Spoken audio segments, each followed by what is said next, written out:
Hello everyone, myself Dr. Bibin Chungat. I have secured an All India rank of 202 in the recent Neetpg 24 exam.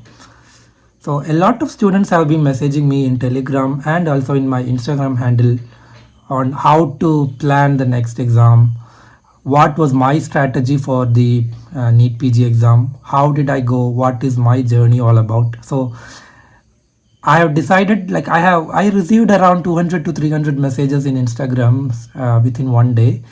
So I could not reply to everyone. I'm sorry for that. But most of you have been asking my strategy only. So I decided just to do a small video explaining how I did, what was my strategy for the exam and all. Right. So this video will be having only the strategies which I used for the Neetpg exam. Many have been asking about timetable and schedule and all of that. I think we will do a separate video, or I'll try to include that in my Instagram or Telegram. Okay. And another thing is, you might have noticed now itself that I'm not so fluent in English and I'm not a camera person. But since many have been asking and I had no other choice but to do a video. But yeah, being a camera person or speaking fluent English is not very important for Neetpg exam. So I guess this will be fine, right? Yeah, so without further ado, let's go into the video. Okay, so now let us start. Before starting, I have just given a little bit of intro about where did I study and all of that. So I'm actually from 2015 batch. And I had studied in a private medical college, that is Jubilee Mission Medical College in Thrissur, Kerala. And during my MBBS days, I did not do any kind of preparation for Neetpg. Like during that time and all, regarding entrance preparation, all those things were not much popular as it is now. So I had not done any preparation during my MBBS days. And I passed out after internship in 2021. And after that, I had to do job for 2 years because of certain issues regarding financial issues and all of that. So I had to do job. So I couldn't study even after my internship for 2 years. So the real preparation started in June 23. After I resigned my job, and then I started to prepare seriously for the exam. So that is when my preparation started in June. Initial few months, as everybody who is stepping into the field of preparation for entrance exam, we will have a lag, right?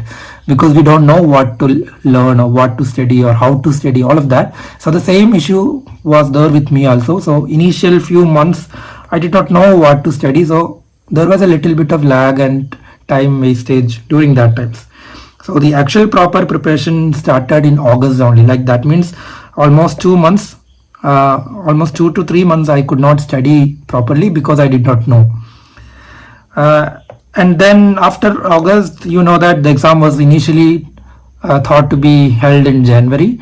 Then it again postponed to March. Then you know that all of the postponement drama took place. And all of that, after the end, the INI-CT exam, which usually comes after Neetpg exam, but this time INI exam was earlier than Neetpg, right? So for that, in July, I got a rank of 790 actually. And Neetpg exam, I got a rank of 202.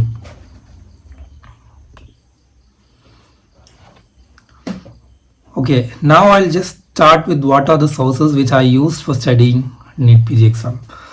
Yeah, so actually my sources were multiple. I did not rely on a single resource. So that is one tip that I have to tell everybody. You should not be relying on a single source. Suppose you get one of the platforms and you might think that I'm not telling that any faculty is bad or good or anything, but yeah, some faculties which we personally feel better might be on different platforms. So I had to rely on multiple resources for all the 19 subjects. But never do the same subject from the different sources. That is one thing that we should be careful about. We should never be doing a single subject from different faculty, because what will happen is that when we study a topic from a particular faculty and then again you read the same topic from a separate faculty, that faculty might be teaching in a different way and some other faculty will be teaching in some other way, and there might be some controversies which might come, and it need not come always, but yeah, that is a possibility. And also the teaching style varies, so our brain will be confused, like what should I retain in my brain. So that is why always learn a particular topic from a single faculty only. Try to do that as much as possible. Okay, now I'll just brief all the sources which I used, which are strictly personal and your opinion may vary. Okay, so one of the important thing is the revision videos, and revision videos are there in almost every platform, so you can choose whichever platform you want after watching the videos. And then the second source which I had was Medsynapse by Dr. Nikita. I don't think many of you will be knowing, but yeah, some of you might be knowing about the Medsynapse app. I'm not going into very much of detail about that. You can find that in Nikita ma'am's YouTube channel and in her Telegram group. Okay, and then the third resource was First Aid. So First Aid is a book actually designed for USMLE, and the step 1 USMLE First Aid book is actually very good, and the content in that book is useful for INI exam and also Neetpg exam. I'll be coming to those things in detail in the upcoming page. Okay. So the last thing that I wanted to tell is regarding MCQ, solving MCQs, which is very, very important in the preparation part, right? So solving MCQ is a very integral part of the entrance preparation. So what I did was making custom modules of PYQs and then revising that. One thing which I wanted to tell everybody was, I personally did not watch any of the main videos of any platform. Okay, only thing that I watched was revision videos, and I think personally I believe that almost all the content which is required for the exam is there in the revision videos of almost all the platforms. Main videos, I don't think, if you are a post intern, it will not be wise to watch the main videos because that will take a lot of your time. If at all you are an undergraduate, then it is fine, you have time, so you can watch the main videos. But if you are preparing as a post intern, you have 1 year time, it will be wise that you watch the revision videos. Okay, yeah, now this is actually the page which is showing the faculties whom I followed for the revision video part in my preparation, and this is strictly personal, and these faculties were all the faculties in almost all the platforms are very good, and I am not telling that this person is the best and the other person is not good, nothing like that. This is just my personal opinion and whom I personally followed. Okay, so you can see for ANAT I followed Ashwini sir, and for physio I followed Krishna Kumar sir from Marrow, and for biochem I had followed Dr. Shanmuga Priya ma'am from Prep Ladder, and for patho and micro it is Preeti ma'am. For forensic medicine Magendran sir is there, he is currently in Marrow. And now coming to pharmac. In case of pharmacology, personally I did not watch any videos or even revision videos. I did not watch. Only two things that I did was entire pharma was covered from First Aid, including the general pharma part and ANS, and the systemic pharmacology was covered from First Aid and was complemented with Medsynapse videos also, because pharmacology is very well Nikita ma'am has taken in Medsynapse. Pharma and biochem are two subjects which you can entirely rely upon Nikita ma'am. So that is why I did not watch any other revision videos, just focused on First Aid and Medsynapse. Then coming to ENT, I followed Dr. Manisha ma'am, she is from Marrow, and of THAL I had followed two faculties actually, Dr. Niha ma'am and Rajaratna ma'am. Then for community medicine I had followed Neha ma'am from Prep Ladder. Then psychiatry I had followed Tripathi sir, and for anesthesia again another subject which I did not watch any revision videos. I had just done Medsynapse and the PYQs. So why we are doing PYQ is not just for the sake of doing PYQ, but also to get the PYT. So we will get what all topics are being asked. So you can add up all these topics into the Medsynapse if at all something is missing, but I don't think anything is missing from the PYTs in the Medsynapse app. Then as far as derma is concerned, I followed Dr. Kushbu from Prep Ladder. Then radiology I watched Dr. Nikita ma'am again from Prep Ladder. OBG I watched Dr. Sakshi ma'am's revision videos from Marrow, and orthopedics from Abbas Ali sir from Marrow. Then medicine is Dr. Deepak Marwa. I am not saying that others are bad or anything, but yeah, I personally felt Deepak Marwa sir's content much more concise and much more revisable. And another thing which I wanted to emphasize now is that medicine is one such subject which you don't have to go such depth for the NEET exam, because almost all the things in medicine is covered in the other 18 subjects. So it is not that necessary to go in depth, but certain particular topics are there which are like strictly seen in medicine only, like certain topics from CVS and certain topics from neuro and all.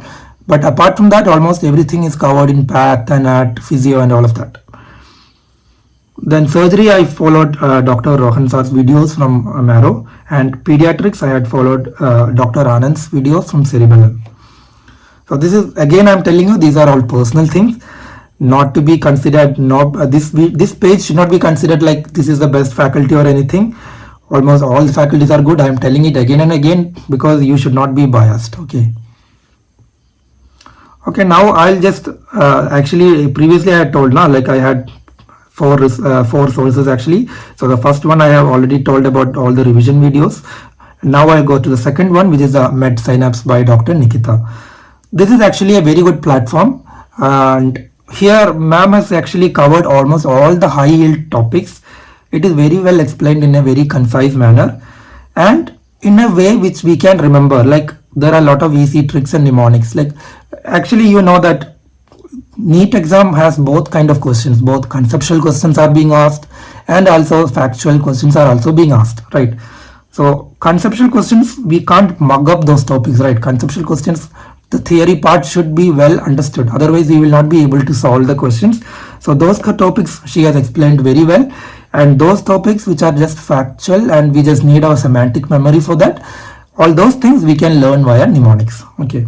So she has given very beautiful mnemonics, including story mnemonics, some of her very famous mnemonics for the all those disorders of like autosomal dominant, autosomal recessive disorders, of the all examples of all of that. Those are very good mnemonics actually. So since the Neetpg exam tests both conceptual and factual, we got no choice. We have to learn all of that, right? So and Medsynapse I found very useful because it is very concise. You might have seen our Sure Shot notebook and all.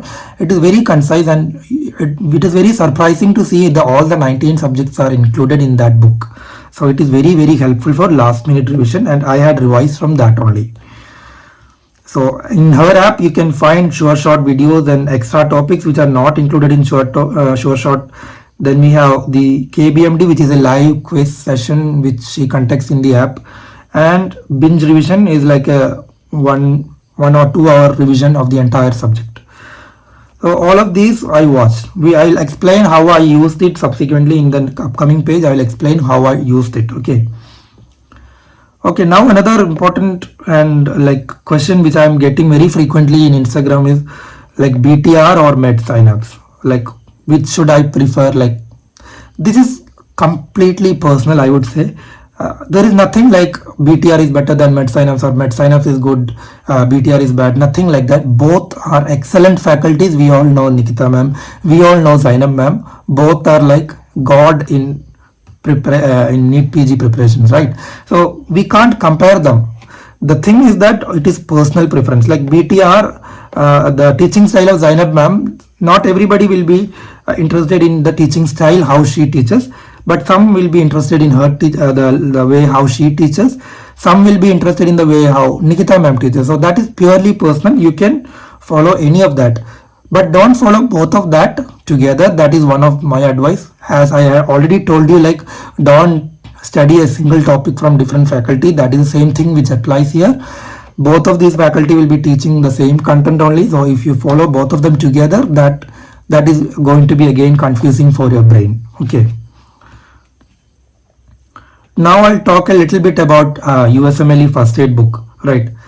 So this book is like a very good book, and almost everything that is written in this book is a potential question. Like I have seen questions from Neetpg and INI in this book, which is not even explained in the revision videos or any other part. It is given in this book actually. This book is actually like launched lot of years back, and the questions of Neetpg and INI of recent years are having questions from this book. The exact same sentences have been asked as questions. So that is why we can't leave even a single sentence from first aid. Okay. So I would not say that first aid is mandatory or anything, but yeah, if you got time for doing first aid, I would suggest doing that. Okay. Especially for these subjects: pathology, micro, PSM, and pharma. Okay. So PSM, I would not say entire PSM will be there in first aid, because you know that it is a USMLE based book. So community medicine general part like statistics and all those study designs, all those things are explained very well in first aid. But the other health programs and all those things we will have to learn from revision videos. Okay, because those things are Indian government things only now. And what I did for these particular 4 subjects is that I had seen the revision videos of those particular subjects from the platforms and from the faculties which I had told earlier, and I annotated those into my first aid. So here I have a page of how I annotated micro from Preeti ma'am's revision videos. I annotated, you can see certain mnemonics of her I have annotated here.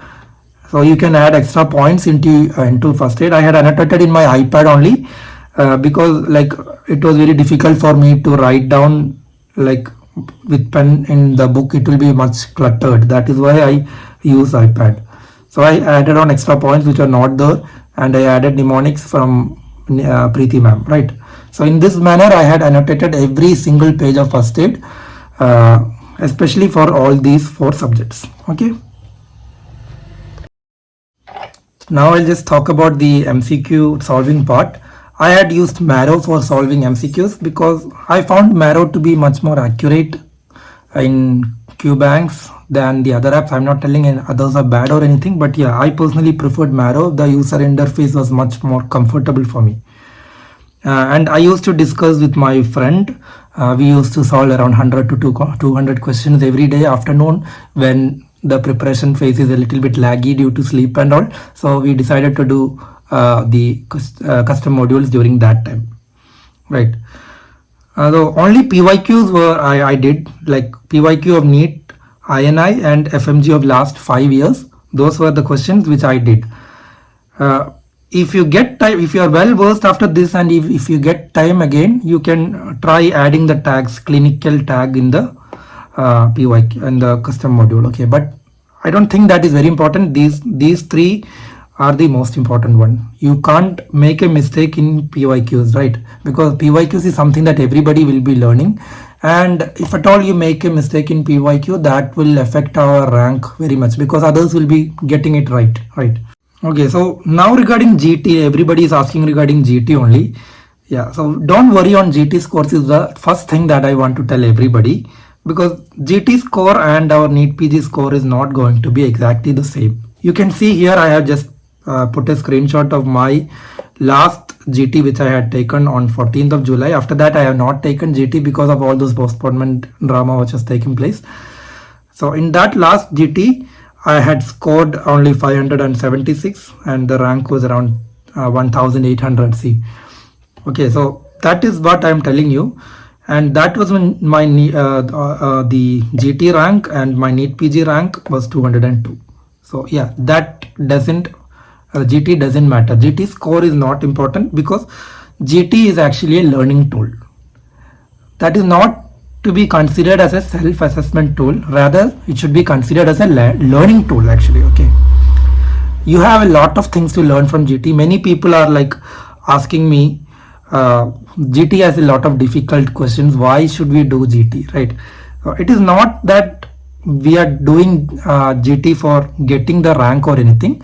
But in these difficult questions, there are a lot of points which we can take back from the review actually. Even if you make mistake, go back and review those GTs, which is very, very important.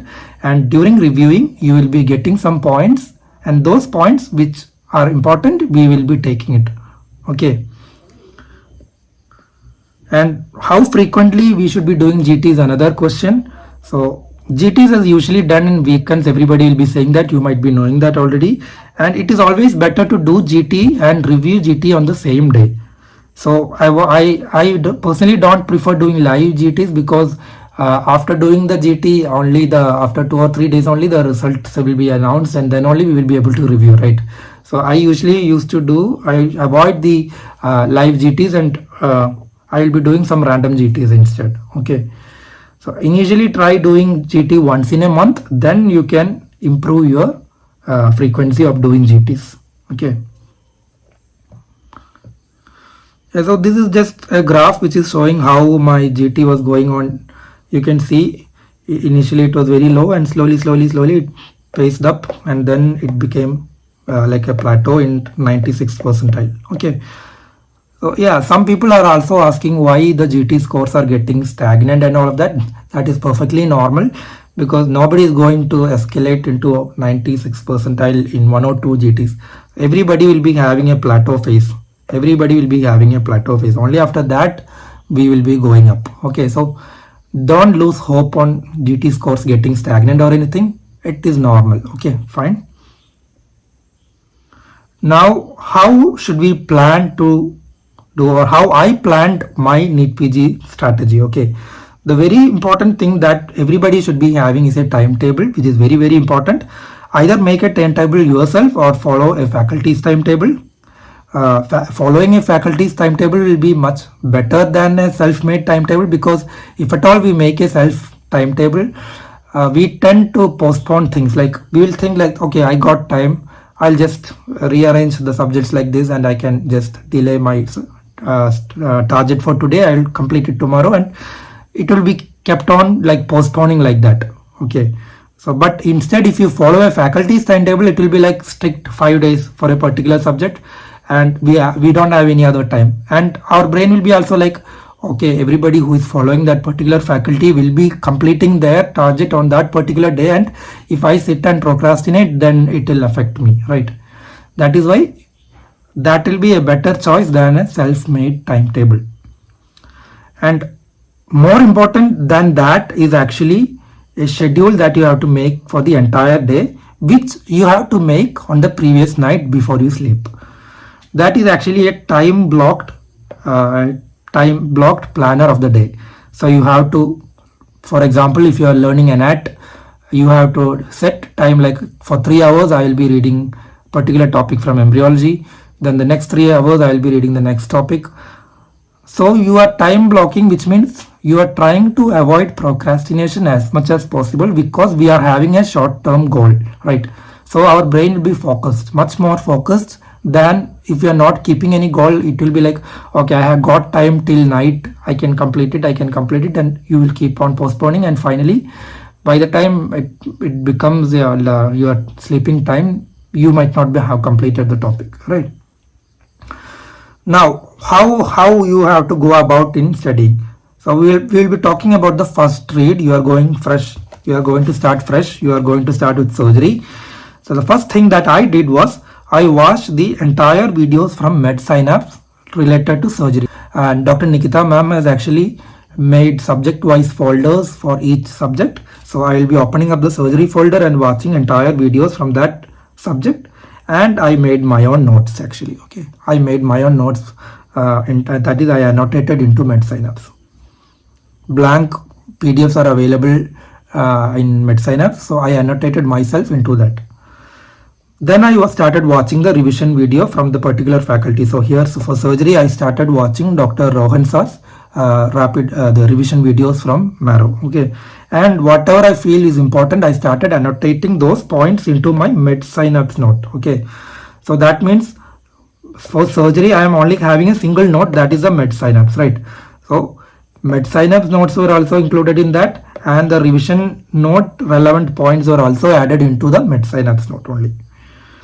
And every day afternoon, as I told, I will be doing 100 to 200 questions custom module, and I will be discussing with my friend. Then this is regarding the how I annotated into Medsynapse. There was like 4 subjects which I had not annotated into Medsynapse, but instead I annotated into first aid, which I had told earlier. Those 4 subjects, after watching the revision videos, I annotated into first aid, like path and micro and all those subjects, PSM and pharma. I annotated into first aid only. Okay, so I had watched Medsynapse, I had watched revision videos, I read the first aid book for these particular 4 subjects, and I annotated everything into the first aid book. So in the end of the first read, I'll have 2 books. One is the Medsynapse and the other one is the first aid. Okay. And another very important thing is revision of the things which we studied the previous day. We have to revise the entire topic of the previous day the next day morning before starting the fresh target. Take 1 hour only, not more than that. Just read through and revise by active recall if possible the entire topics which you learned on the previous day. That is going to be very, very helpful. Now this was the schedule which I followed during my preparation. That I had told now, like we have to make a time blocked session actually for every day. So this was the timetable which I followed. Okay, you can take a screenshot of this if you want. And another very important thing is that if at all something, like even if you follow a topic religiously, always there will be something which will miss, right? We are all humans, we are not robots, so something you will always end up without completion, right? So all those pending topics we have to write down in a particular book or page, because in the next cycle of revision, when this subject comes, the first thing you have to do is complete all those backlogs, and then only we will start the revision. Okay. Now another thing, I used to study for like 12 to 13 hours a day, and everybody was asking how I was able to sit consistently for 12 to 13 hours. So one thing I want to tell everybody is that nobody can start like sitting for 12 to 13 hours a day immediately. Like one fine morning you decide to study, you can't sit for this many hours. It is not humanly possible. Earlier and all, I used to, like when I started my preparation in the month of June, I could barely sit for 3 or 4 hours, and after that I was not able to sit and focus. So slowly I built up my pace and increased my time, and in the last 5 to 6 months I was able to sit for 12 to 13 hours a day. Okay, this was the session which I followed, as you can see, and this is the same session that is going on in my Google Meet also. Okay, the virtual library which I had talked about. And this is another thing that helps is the Forest app or the Focus app, any Focus app. These things is actually helpful because they will restrict the usage of phone. Okay, so I was one person who was a phone addict actually. So whenever I get a notification or something when I am studying, I will take the phone and I'll see what is going on. Then after reading the notification, I will continue using the phone. So again we are losing a lot of time though, right? So here instead you can restrict the phone for this many hours so that no notification will come. You can't open unnecessary apps. Only those apps which you allow, that are the educational apps, you can open. So you can see regarding that more details you will find in YouTube. Now one thing that is everybody is asking me is how to avoid the study lag. So everybody are humans only.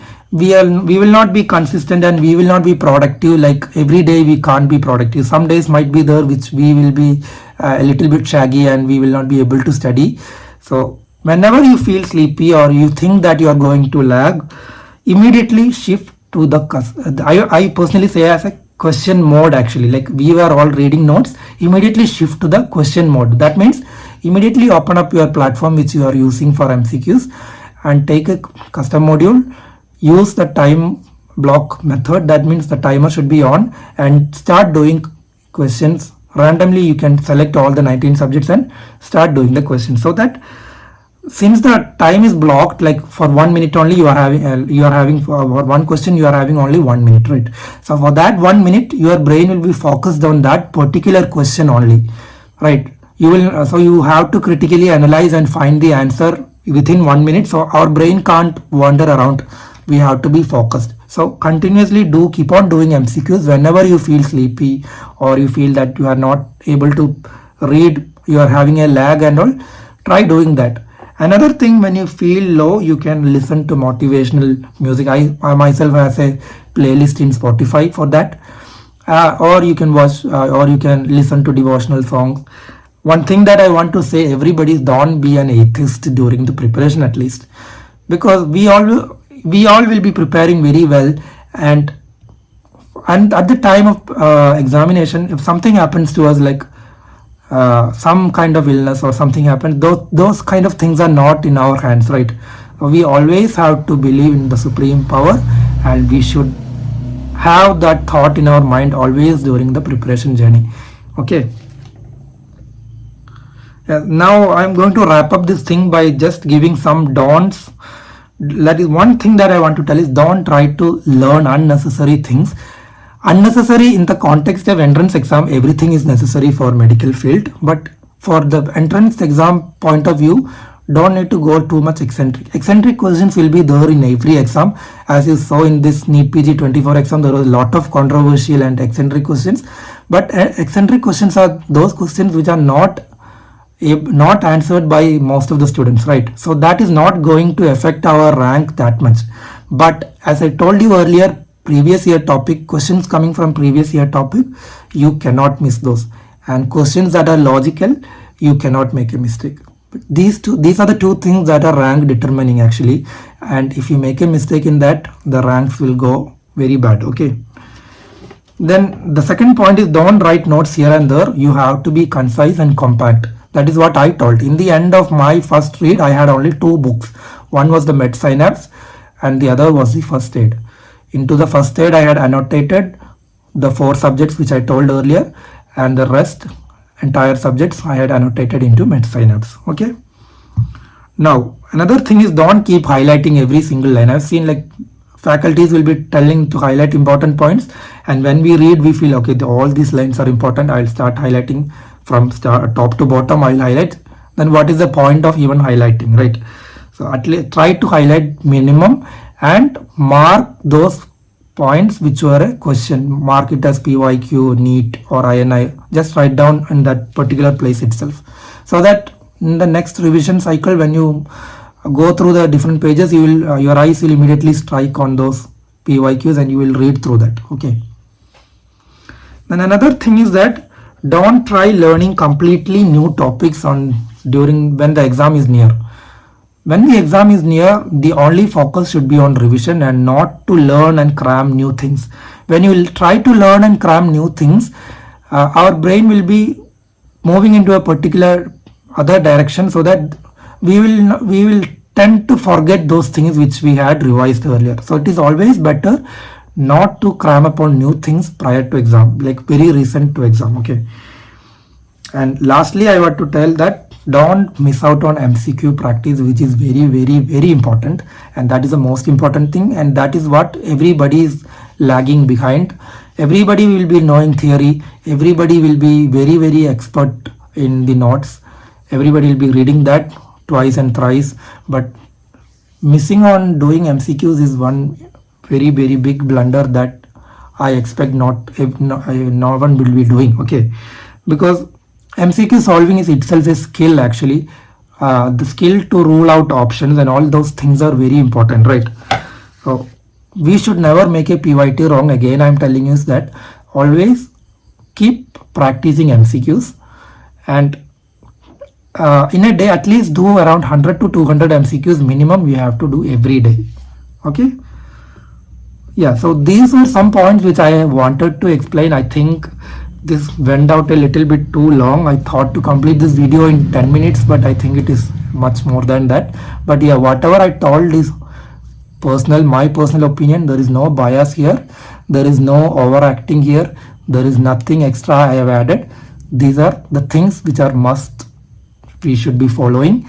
Nobody has, no faculty, no platform, no resources has given me any payment for promotion or anything. This is purely honest review from my side which I had done, and I wish everybody is able to score very good in their upcoming exam.